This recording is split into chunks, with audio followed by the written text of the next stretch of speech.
Question: how do you navigate the most important decisions of your life? How do you choose the professionals to whom you turn to in a crisis? How do you ensure that you're actually moving towards the outcome that you're looking for in these crucial times? You know, most people have no idea how to answer that question. Some of the best answers come in the form of knowing the right questions to ask.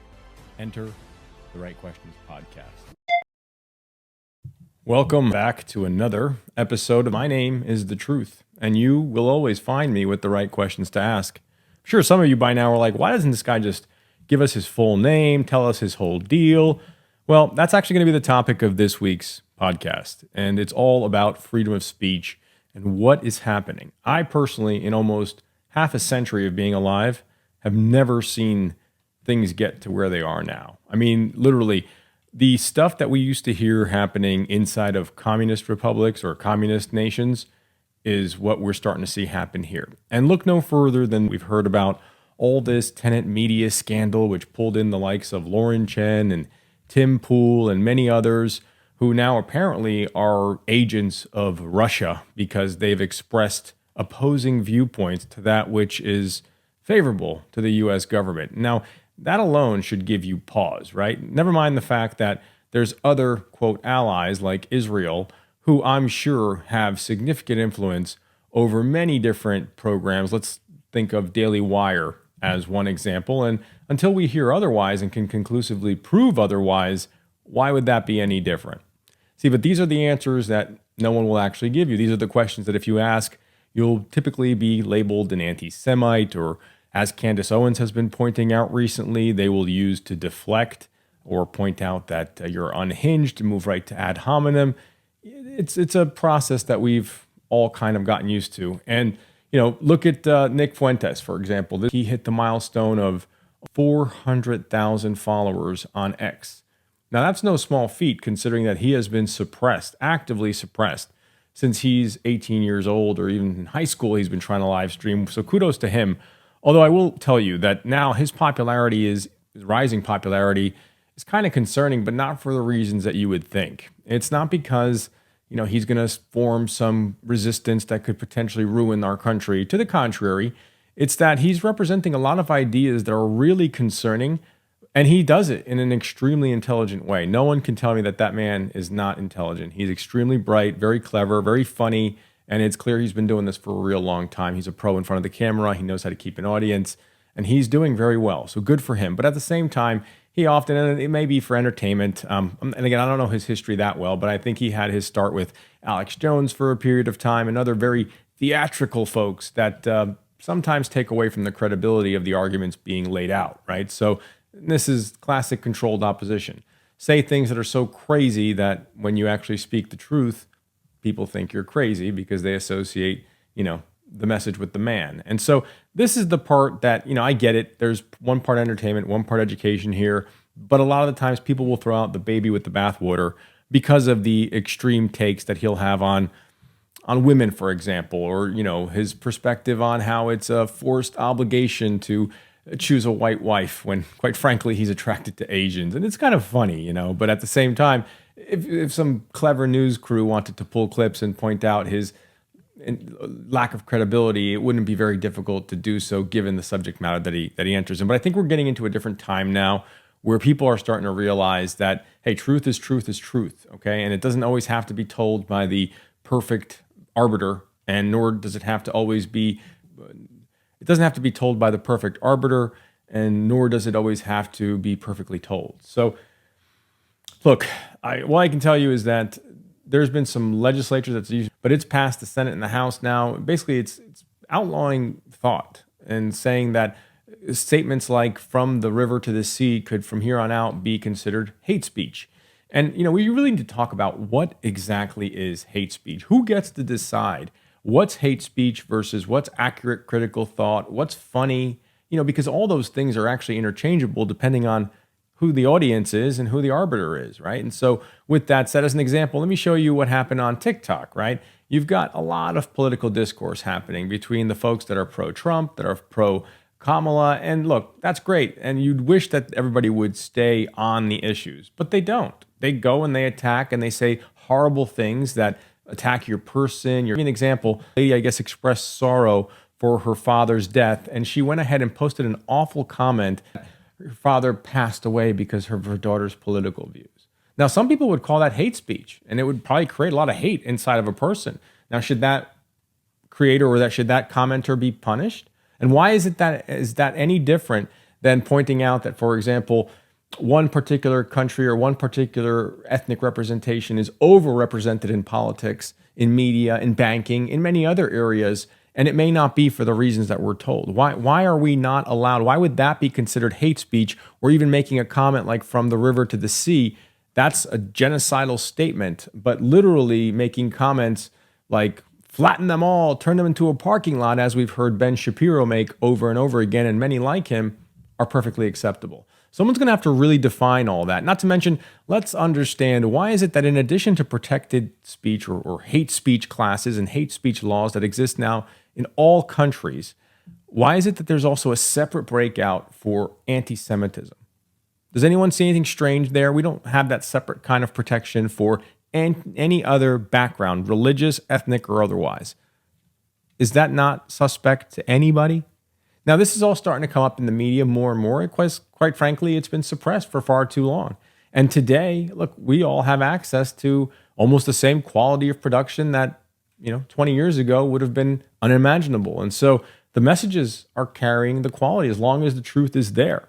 And so folks like Candace Owens, who, by the way, dispatched Rabbi Shmuley with ease. I mean, he basically dispatched himself, and she just set the stage for him to do it. But the point is, without these kind of discussions, or by simply screaming anti-Semitism and trying to hide behind it as some sort of a shield, how are people supposed to be held accountable? How are we actually supposed to progress? How are things supposed to ever get better and worse if the bad people ever get the wrong kind of power? How do we stop that? I mean, these are real questions that, we need to talk about, folks. And it seems like, the more you do, the more you're being suppressed. And we're grateful that there's at least a platform.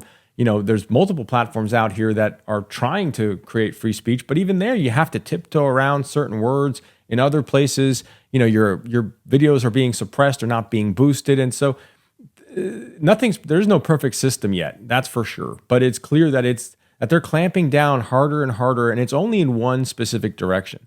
It'd be one thing if this was a uniform attack on free speech, but it's not. Okay, it's only important when one group or certain groups all of a sudden fall into its purview. And so, look, all I'm going to tell you is that more people need to do what I'm doing, which is open your mouth. Make a video. If you see something you don't like, disagree with it, whether it's about slavery, like I've done here. Closeted Fruit Pop spends his entire platform just yapping about critical race theory, which, by the way, has been founded on the works of Jewish scholars, aka white privilege, founded, but you don't know anything about that because you only go as deep as you need to justify your victimhood. And let me give you another surprise. The word slave comes from the group of people known as Slavs. And so if you think it's been only your people that have been afflicted by this atrocity, you're wrong. It's just that you guys have gotten stuck in the mud the longest. Or whether it's about the Second Amendment, like I've done here. I'm sorry if you think it's too early to politicize what happened in Georgia. No, you're not. You're not sorry. But I will not allow the NRA to dictate how I talk about this issue that is impacting all of us. Neither will we allow a mealy-mouth Alabama know-nothing like yourself to dictate how we talk about this issue. The majority of school blank and mass blank that are happening across this country are being committed by white boys. You misspelled the word, or you misstated the word. The special letter people that 20 years ago would have been qualified as mentally ill by any competent physician on the planet.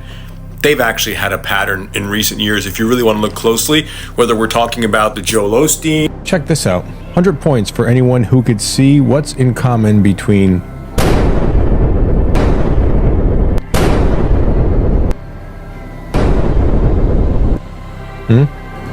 Do you know?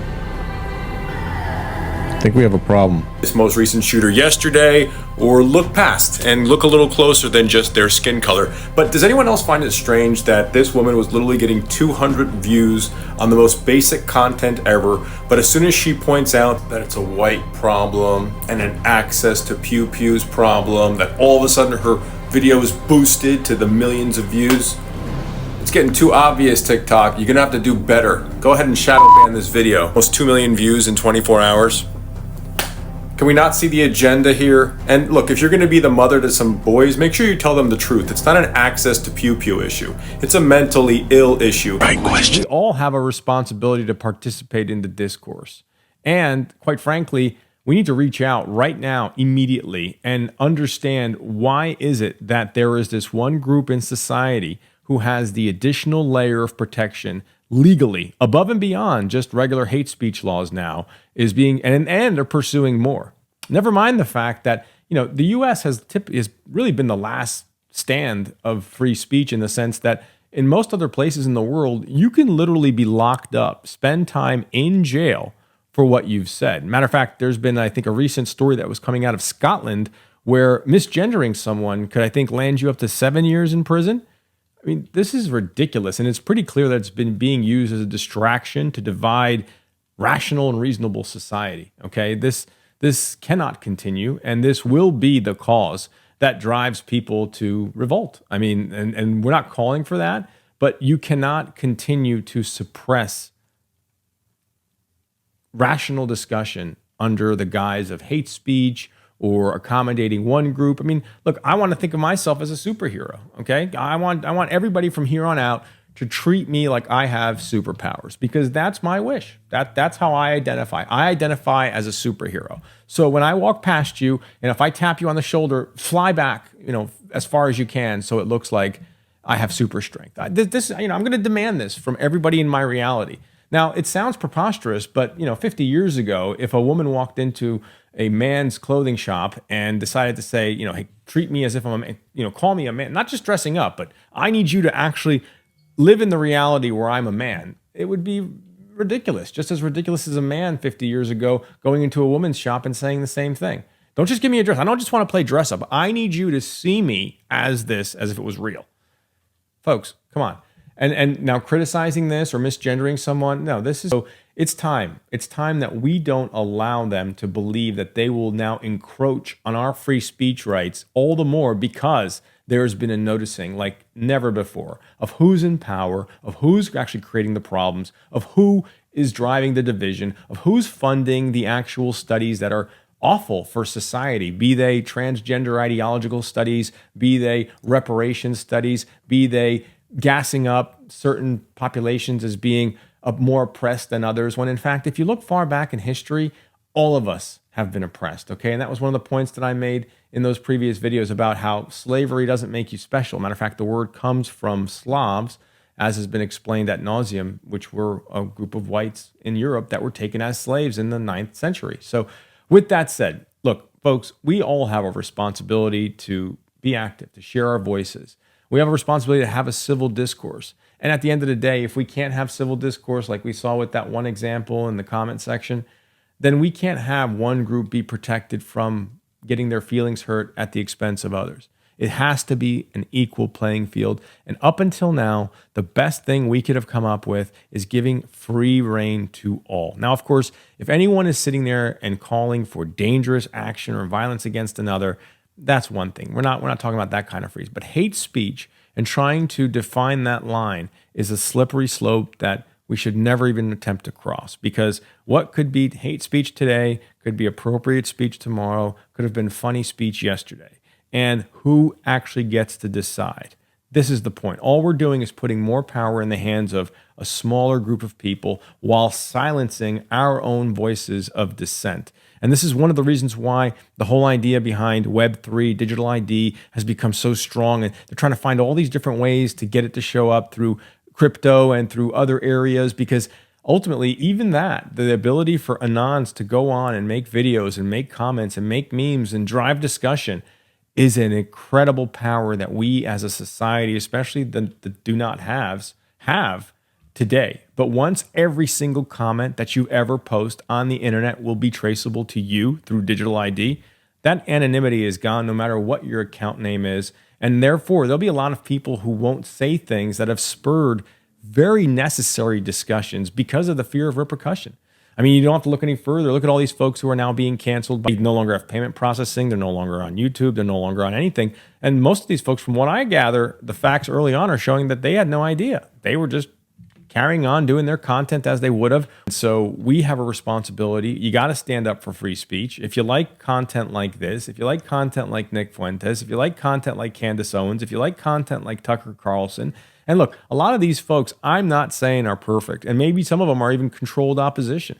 But at the end of the day, we need to protect the speech that is difficult for us to hear, no matter how awful. And even that commenter, right? And she should be shamed. Let her go ahead and make that comment and then deal with the repercussions. That's actually how things should be done. We shouldn't suppress conversations. We should have them out in the open, like this lady suggests right here. From insult or from hurt feelings. It is an occupational hazard of living in society.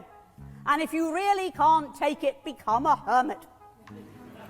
But more seriously, on the opposite end from the snowflakes, poor little darlings, on the opposite end from them are the totalitarians. Now, I would love to stand in this union and oppose and argue with and take to pieces a Holocaust denier. But if we say no, we can never have the Holocaust denier because his views are so offensive that he cannot be accorded a platform. Then what happens? That sort of viewpoint is driven underground where it can quite often flourish. And people whisper behind their hands, oh, you know, there's something in what he says, but we're not allowed to hear it. Let's hear it. And by hearing it, we can destroy it. We should. That is, of course, ma'am, unless you can't.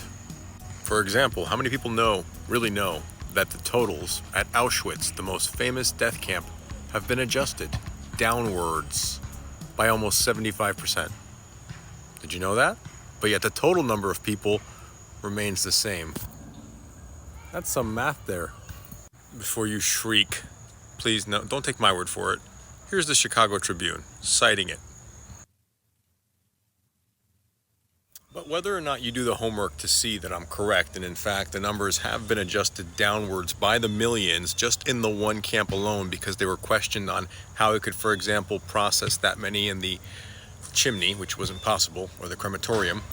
But what's even more appalling is that this is actually how World War II casualties are treated. Even if this number wasn't inflated or exaggerated, which many people say that it is, that's how many other people died. And yet nobody talks about that. The whole thing is overshadowed, just like this picture shows. Why? Why? And so, folks, it's clear free speech is under attack all around the world. I'm going to say it again. Up until now, the U.S. has been the one place where you could say what you wanted without fear of going to jail. We cannot let that change. It's up to us. It's up to you. It's up to me. And what are you going to tell your kids or your nieces or nephews or grandkids if God forbid, one day they look back and they're unable to think out loud in the same way that you were? What are you going to say? Why didn't you speak up when all this was happening? Well, I'll point to the videos that I made. I'll point to the messages I posted. I'll point to the posts. I'll point to the effort because this is the time, folks. Now is the time. So I hope you guys enjoyed this podcast. We'll look forward to seeing you again next time. Take care. Right questions matter.